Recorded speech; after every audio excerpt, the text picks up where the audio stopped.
You weren't even on the schedule today. You decided to come out and give us a workout. What was the motivation there? Just want to let everyone know I'm not underestimating anybody. I'm here to fucking kick ass and take names.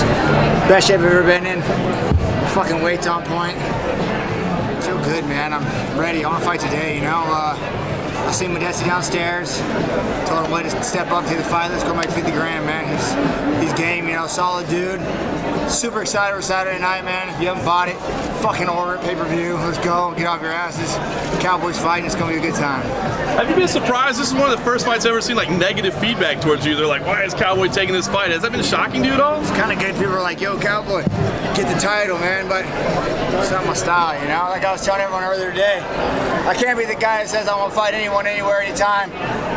And then in the same breath, like, well, except for this one, right? So, fuck it, let's go. What do you think about and it's anyone. 5 years ago, anyone. Now, UFC. Anyone, UFC fighter. So. No Whole Foods parking lot? No Whole Foods parking lot, no more of them.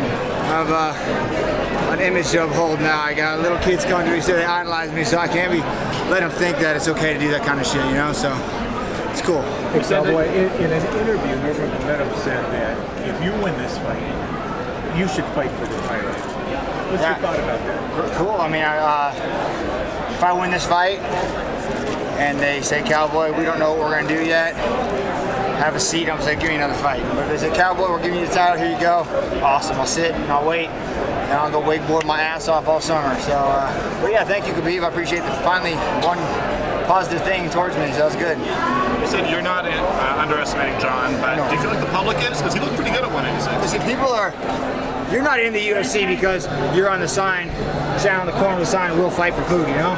You're here, there's a reason why. It's the best in the world. So for someone to step up, he just maybe stylistically or matchup-wise isn't at the top just because of that, you know? It's not like he's a terrible fighter. The dude brings it.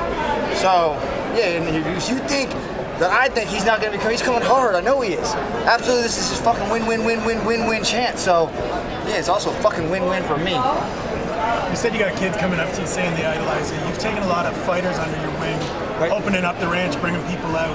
How much has that just impacted things for you of now being that guy that is sort of been here for a while and people are following and you're showing people the way a little bit? It's really cool, but the flip side of that coin is I feel like I'm reaching the peak, you know, like, oh man, I'm no longer the young guy at the gym. Now I'm like, I've moved to that Rashad and Keith and Chuck, like, man, like, you know, so that part's cool. And having kids, you know, like little kids like 12 years old coming like, man, we're watching your fights, I love you, you know, it's cool. So for me, that's awesome, you know, it's super cool. But and having all these guys come out to the ranch, you know, just being able to answer all the questions, like this is big. It's fucking huge. I've been here a couple times, so it's good. But like for a new guy to come, his first fight, you guys here, and they're like, oh shit, you know. So maybe to help them, you know, the cameras come out to the ranch and talk to the guys, tell them, you know, what to say, what to eat, what not to eat, you know, what to smoke, what not to smoke, you know. So it's my PR team here. Cigars. I was talking about cigars. I figured that. All right, good. So yeah, it's good. What do you do? Do you do that have a sense of responsibility to the sport, or you want to give back? What is it? Give back, I think. You know, I took the hardest way ever, and I see a lot of guys coming to the sport and they, I want to be a fighter, and they think that next day they're gonna be in the UFC. There's a lot. It's a long road. It's a long way to the top if you want to rock and roll, man, for sure. So have those guys go and just tell them, like, yo, man, slow down. Take the slow. You know, you don't always have to train even when you're hurt. Take a few days off. You know, that's the biggest thing I teach those guys, how to fucking live life, man. And that to me, like on weekends, I take Friday, Saturday, Sunday off. Religiously, almost like a church guy on Friday, Saturday, Sunday for myself. So, and I tell them, you don't need to go train Saturday afternoon. Let's go to the lake. Let's let our body heal. You know, and so that's my biggest teaching them how to have fun, how to live. A lot of life out there, man. Not to get too deep with it, the ranch is built on land that your grandpa bought you. Yes, sir. A few years ago. I know we've talked about your grandmother's influence. She's at everything. She'll be here. She comes tomorrow. How much is that mean, man? To be paying it forward and taking people under your wing the way that they took you under your wing. Absolutely.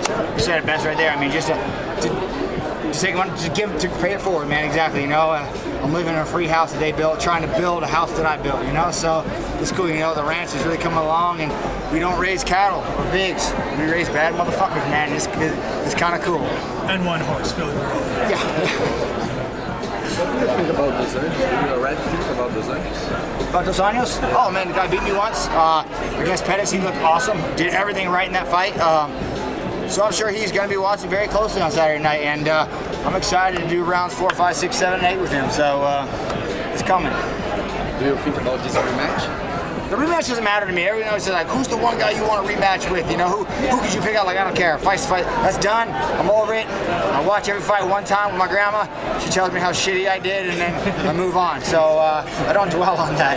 With that being said, with all the talk Khabib was doing in the lead up to this fight before he got hurt, was that still a fight that's kind of a bucket list fight for you? Not a bucket list, but it'll happen. I mean, Khabib's very, very good fighter, you know, so he's going to be in the top rank. So him and I will meet for the 4th time, hopefully. We'll get it done.